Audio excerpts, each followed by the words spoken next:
أهلا بكم مرة أخرى مشاهدينا. وصلنا مع حضراتكم للركن الحواري وهو عن عظيمات مصر.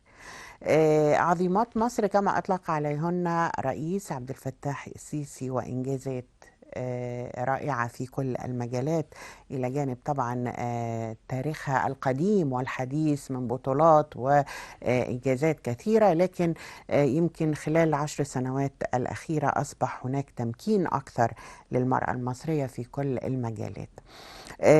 حملة ال16 يوم، والحقيقة دي حملة دولية، وهي مناهضة العنف ضد المرأة إلى جانب تمكين المرأة. وهذه الحملة أو هذه المبادرة هي مبادرة سنوية هتكون في يوم 25 نوفمبر من كل عام. مش هطول على حضراتكم حول هذه المبادرة، لكن هنتكلم عن دور منظمة الفاو ودور الدولة والقيادة السياسية تجاه هذه المبادرة. واسمحوا لي أرحب بضيفي على الهواء الكاتب الصحفي أستاذ حازم الملاح، عضو المجلس الأعلى للثقافة وعضو المكتب التنفيذي بمجلس الشباب المصري. أهلا بيك يا أستاذ حازم، منورنا في من قلب القاهرة. اهلا بحضرتك. نتكلم الأول عن مبادرة أو حملة ال16 يوم، ودي حملة دولية لمناهضة العنف ضد المرأة. لكن خلينا في الواقع المحلي ونتكلم عن فعاليات هذه المبادرة على أرض مصر. شوف، هي الحمله طبعا هي حمله دوليه. الامم المتحده دايما تم الاعلان عن تلك الفتره بتكون حمله للحديث حوالين المراه وكيفيه مناهضه العنف. بيحصل انشطه وفعاليات في جميع دول العالم. كل دوله بتعزز من انشطتها وفعالياتها. مم. في طبعا من 25 نوفمبر وحتى 10 ديسمبر اللي هو اليوم العالمي لحقوق الانسان. في هذا العام طبعا كان في نشاط كبير جدا من عدد من الجهات. طبعا المجلس القومي للمرأة كان ليه عديد من الفعاليات والمبادرات كويس. مهمة جدا في تلك الفترة.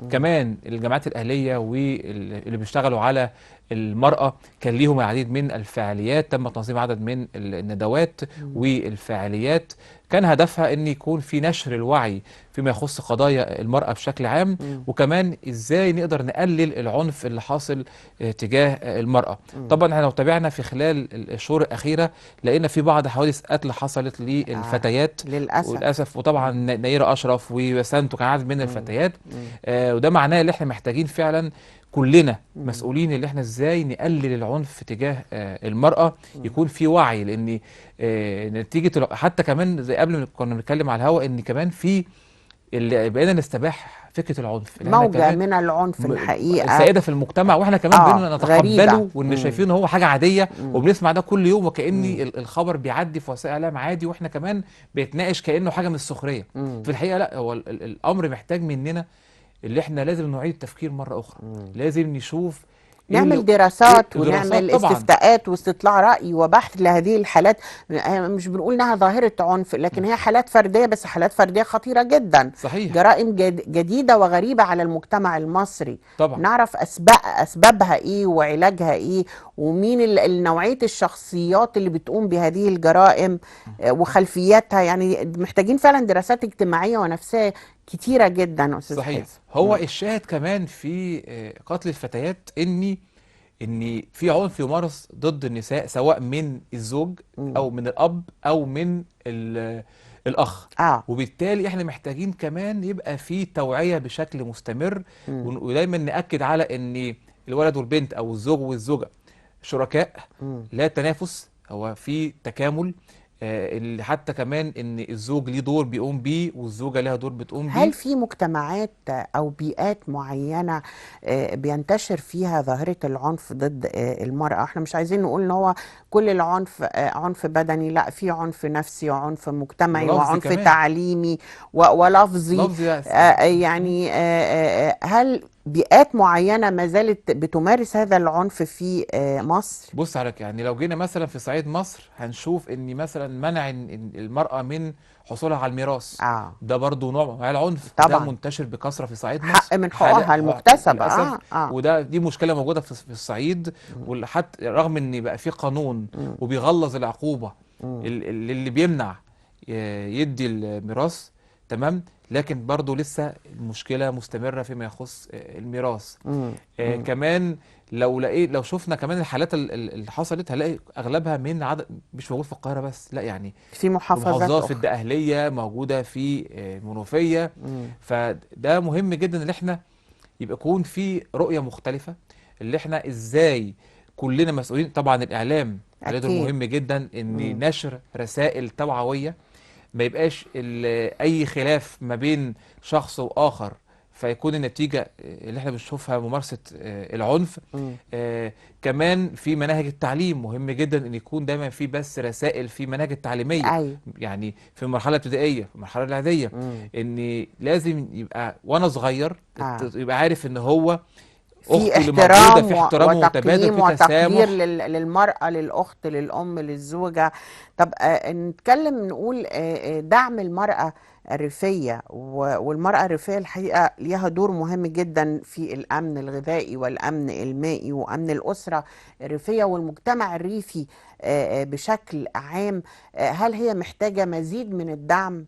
اه طبعا. مم. يعني المرأة، يعني شوف حضرتك لما نلاقي مثلا في الإحصائيات الرسمية إن في 42% من السيدات اه. بيعولوا الأسر، فده معناه إن المرأة ليها دور كبير جدا في 42%. 42% من نسبة الأسر كبيرة. مم. تعولها امرأة. مم. فده معناه إن الأسرة المرأة بتساهم بشكل كبير في الاقتصاد، مم. وبالتالي مهم مم. جدا اللي احنا ندعم المرأة والمرأة الريفية. ايوه. كمان في نفس الإطار ريادة الأعمال، احنا مم. شايفين حتى في العالم كله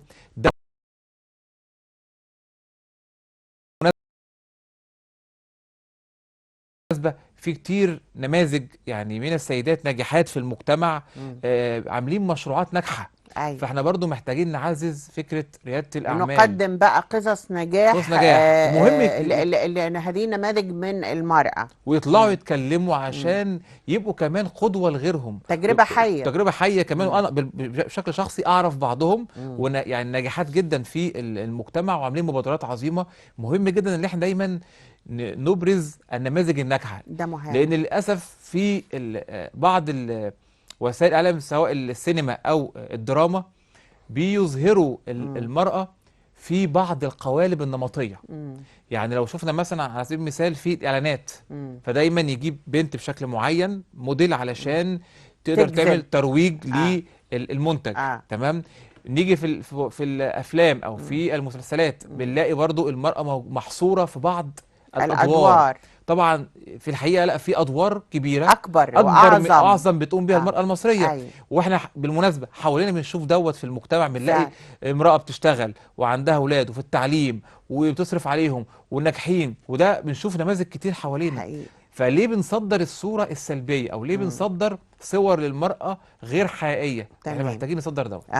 عايزة أتكلم عن تدخلات منظمة الفاو طبعا، ودي منظمة دولية كبيرة جدا في التنمية الريفية والتزاماتها تجاه مكافحة العنف ضد المرأة.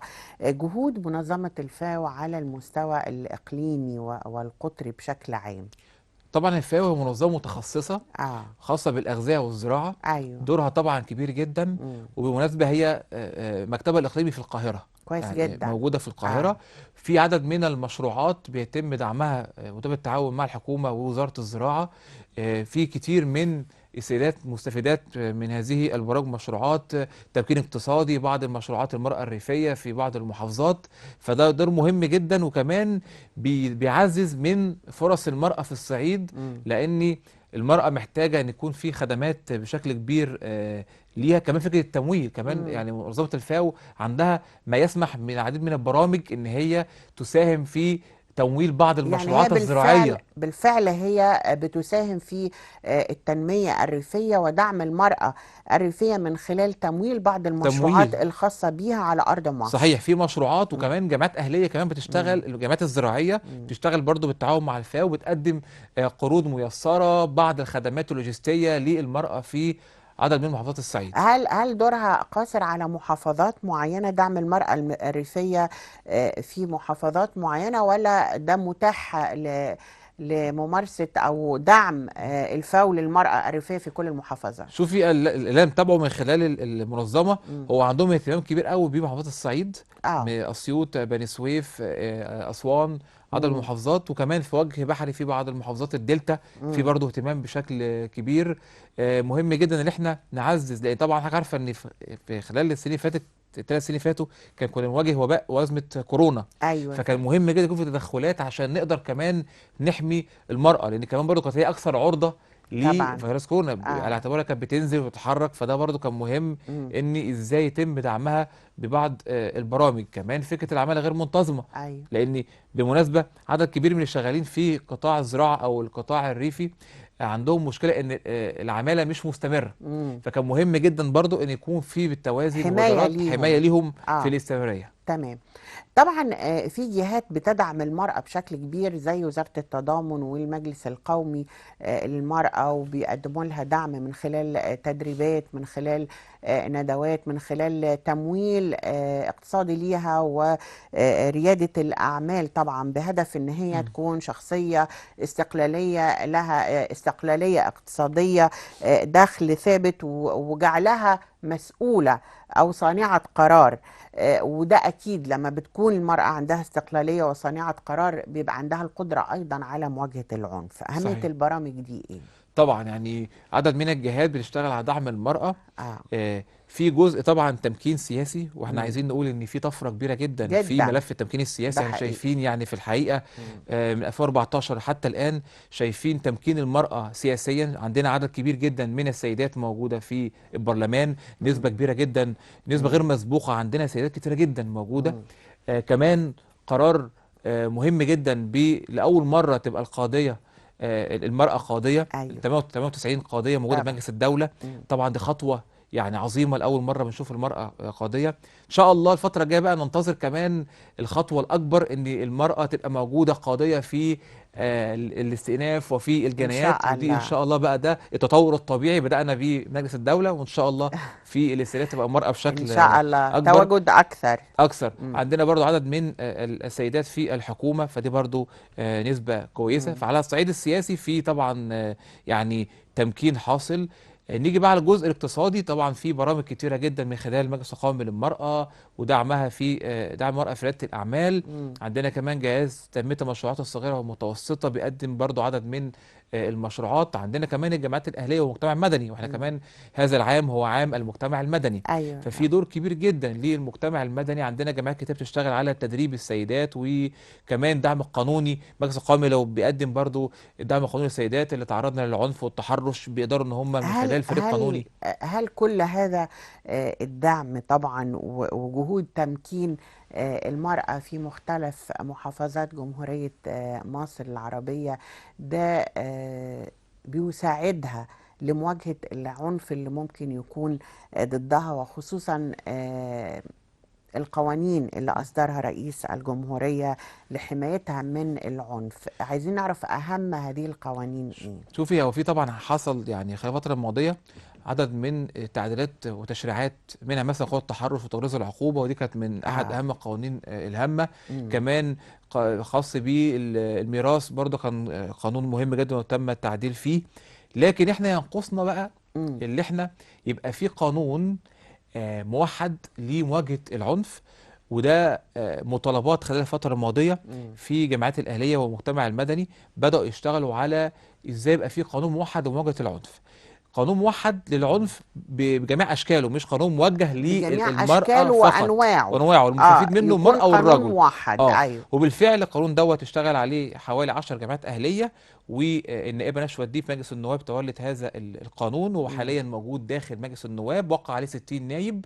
نأمل إن شاء الله إن هذا القانون يرى النور الفترة القادمة. احنا محتاجين يبقى في قانون موحد لمواجهة العنف. كمان محتاجين طبعا، وفي توجيهات رئاسية بقانون الأحوال الشخصية، واحنا شايفين في أيوه. حراك وحراك الحقيقة وفي اجتماعات ونقاشات وفي كثيرة نقاشات جدا حول قانون حول الأحوال القانون. الشخصية. وبالفعل في لجنة مشكلة في وزارة العدل بتدرس مشروع قانون. كمان المجتمع المدني على الجانب الآخر مقدمين قانون.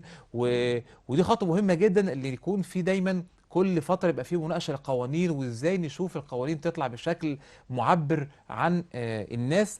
فهذه القوانين احنا في حاجة ليها. ليها. فإن شاء الله نتمنى إن في هذا دور النقاد إن ترى النور هذه القوانين هتكون مفيدة جدا. كمان القانون بتاع اللي خاص بمواجهة العنف ضد النساء هو كمان ميزته ان في باب، يعني في جزء مهم خاص بيه الوقايه والحمايه. كويس يعني جدا. كمان ازاي امنع ده يحصل. اه يعني ما بقاش التحرش يكون في دايما يكون وقاية وحماية. وحمايه قبل ما يحصل. ضد. وده مهم جدا اه. عشان مش كل شويه مم. تحصل حوادث شفناها. كمان فكره ان يبقى في دايما توعيه. مم. فكره كمان عمل جماعي، كل الجهات تشتغل مع بعضيها، ده مم. مهم جدا. الاعلام، وهنا وزاره دور التربيه فعلا والتعليم. المجتمع المدني. وطبعا رئيس عبد الفتاح السيسي أعلن أن هذا العام هو عام منظمات المجتمع المدني، لابد أن يكون لها دور، ودور قوي جدا مع الدولة لمناهضة العنف ضد المرأة وتمكين المرأة.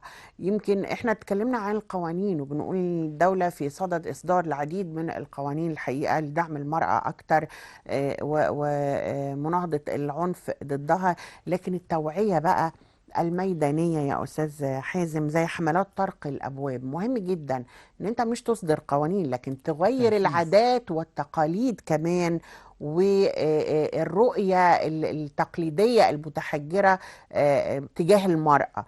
فالحملات دي، حملات طرق الأبواب، إلى أي مدى ممكن يكون لها تأثير إيجابي؟ شوف، يعني طبعا يعني حضرتك لمست على موضوع مهم جدا خاص بالموروثات والعادات، امم. ودي تابوهات للاسف. آه. يعني محتاجه مننا شغل كبير جدا، لأن بقالها سنين وعقود سنين. وقرون وكمان طويلة. المصطلحات وحتى الامثال الشعبيه بتتقال. أيوه. يعني حتى بنرسخ كمان الامثال الشعبيه اللي هي كلها بتعزز فكره العنف ضد المراه. فاحنا محتاجين نغير ده. طب ده هيتم تغييره ازاي؟ عن طريق طبعا التعليم رقم واحد. امم. لان لما يكون في تعليم قوي يبقى عندنا طلبة أو شباب متعلمين تعليم جيد، فبالتالي اوريدي يبقى عندهم فكر مختلف. فطول ما هو التعليم ما بيوصلش رسائل ما هو هدف التعليم ايه؟ مباشرة مباشرة. ورسائل ما هو احنا قوية. بنتعلم في أيوه. المدارس وفي أيوه. الجامعة مم. عشان التعليم بيكون شخصيتنا، بيكون أيوه. هويتنا. مم. وبالتالي لما نلاقي ان في يعني بعض المشاكل وبعض العنف اللي حاصل، يبقى حدثنا عن التعليم، نرجع مم. تاني للتعليم، مم. نرجع تاني لدور المدرسة. مم. يعني انا افتكر اني واحنا في المدرسة واحنا صغيرين كان في فكرة خدمة المجتمع، ازاي يبقى في دور تطوعي، مم. ازاي مم. تعزيز ثقافة التسامح. كان مم. المدرسة ساعتها كان ليها دور كبير قوي، مش دور تعليم فقط. مم. كنا بنروح مسرح، كان في الإذاعة المدرسية. الأنشطة كلها دي كانت بتخلي في الآخر في طلبة عندهم فكرة التسامح، أيوه. إن في عمل جماعي. مم. اللي أنا شايف زميلتي معايا في الفصل إحنا بنكمل بعض. مم. للأسف دور المدرسة نتيجة طبعا ما هيقودنا ليه موضوع التاني إزاي السكانية. مم. لأن طبعا الفصل النهارده فيه 120 طالب، احنا بنزيد كل سنة 2.5 مليون. أيوه. فبالتالي مش بتؤثر بتؤثر على بشكل العملية سلبي. التعليمية. مفيش مدارس كافية، مم. الفصول مش كافية، مم. فبالتالي المدرس مش هيقدر يعلم الطلبة. وما فيش وقت ومفيش وقت للأنشطة. للأنشطة، مفيش وقت أصلا مم. للحصص، ما مم. بتكفيش. مم. فبالتالي احنا نتمنى ان ترجع تاني المدرسة دورها الكبير. كمان الجامعات المصرية مم. عليها دور كبير جدا. مم. اتحاد طلبة، الأنشطة الطلابية. لأن دايما الأنشطة الطلابية أو النشاط الطلابي بيأثر على هوية الطالب. أنا أكيد. كنت آه. ليا دور كبير جدا في اتحاد طلبة، مم. أنشطة طلابية، مم. العمل العام. مم. كل هذه الأنشطة هي مم. عززت من شخصيتنا، أكيد خلت إن إحنا بلورت الشخصية بلورت. وكونت شخصية والتطوع متميزة. وثقافة التطوع، آه. وده خلاني لما بنعمل أعمال تطوعية بيكون معاك في مم. زميلات ليك في الأنشطة، مم. فبتعلم فيه روح للتعاون والتواصل والتسامح. احنا محتاجين نعزز ده تاني، نرجع تاني طيب، زي زمان. احنا اتكلمنا برضو عن جزئية معينة مهمة جدا، وهي المناهج التعليمية والمناهج الدراسية، ان بيكون ليها فعلا تأثير ودور كبير جدا على دعم المرأة ومناهضة العنف ضد المرأة وتغيير النظرة ليها. لكن ده مع النشء الجديد والأجيال الجديدة. لكن الأجيال الموجودة حاليا، حملات زي حملات طرق الأبواب في المناطق الريفية، احنا بنقول المرأة برضو حركتها داخل مجتمعاتها الريفية محدودة مم. بشكل كبير، غير المرأة اللي عايشة في المدينة. أهمية حملات طرق الأبواب دي ودخول المتخصصين وقادة الرأي إلى المنازل الريفية والاجتماع والحوار مع الأسرة المصرية الريفية وعلى رأسها الأم الريفية دي، إلى أي مدى فعلا ممكن تساهم في مناهضة العنف ضد المرأة؟ طبعا الحملات طرق الابواب مهمه جدا، مم. لان بينزلوا في اماكن تواجدهم، ويبقى في حاله حوار ما بين الشخصيات اللي موجوده ومع المراه، فده مهم جدا. كمان الدين مم. دورهم مهم جدا في المساجد آه وفي الكنايس. دورهم مهم طبعا. انت حضرتك عارفه اللي احنا الدين يعني الوازع الديني الوازع الديني عندنا عندنا قوي كمصريين جدا قوي جدا. كمصريين الحقيقة. فخطب مم. الجمعه رجال الدين اللي بيتكلموا بيأثر قوي فينا، مم. فبالتالي احنا مهم جدا اللي احنا نضمن في الخطب او في مم. اللقاءات الدينيه الحديث عن القضايا الاجتماعيه. ده مهم مهم جدا. جدا لان يمكن ناس كتير بتقول ان مش كلهم طبعا، ما مم. بحبش التعميم. فكرة التعميم، مم. لكن بعض الخطباء الناس بتطالبهم ان هم يتحدثوا عن قضايا معاصرة، قضايا يومية بيعيشوها، مش خاصة بالمرأة فقط لكن عموما خاصة بشكل الحياة، حياة الإنسان المصري. طبعا. ففعلا ده مهم جدا ان الخطاب الديني وخطب الجمعة تتحدث عن هذه القضايا تتحدث وعن حياة المواطن. طبعا، وفكرة التراحم والتسامح، ايوه. وكمان شايفين برضو ارتفاع نسبة الطلاق. فده ايوه. برضو يعني يعني ظاهرة سلبية سلبية جدا وبتأثر، لأني وغريبة برضو عن وغريبة المجتمع على المصري. يعني المجتمع. ده الأسرة المصرية دي من أيام الفراعنة لها تاريخ مم. طويل جدا، والتواصل والتكاتف والمحبة بين أفراد الأسرة. يعني كان صعب أن يكون في انفصال زمان. صحيح. فدلوقتي الموضوع بقى صعب جدا. كمان الأطفال اللي موجودين نتيجة الجواز طبعا. طبعا هيكونوا هم الضحية وهيدفعوا الثمن. طب مم. الأطفال دول لما هيكبروا هيبقوا أولا عندهم مشاكل نفسية، لأن طبعا مم. شايفين حالة عنف بين الزوج والزوجة. أيوه. فبالتالي مهم جدا نشتغل كمان ازاي فكرة أهمية الزواج، بس في نفس الوقت يبقى في يعني منهجية واضحة ليهم، يكونوا عارفين ان هم الحياة وتكاليفها وصعوبتها لازم نعدي الفترة ديت بحلوها ومرها زي ما بقول. لان مم. بالمناسبة في اخر احصائية في الجهاز المركزي للتباعد والاحصاء في 2015 قال ان في 7.9 مم. مليون امرأة مم. تعرضنا للعنف ولو لمرة واحدة. تمام. مم.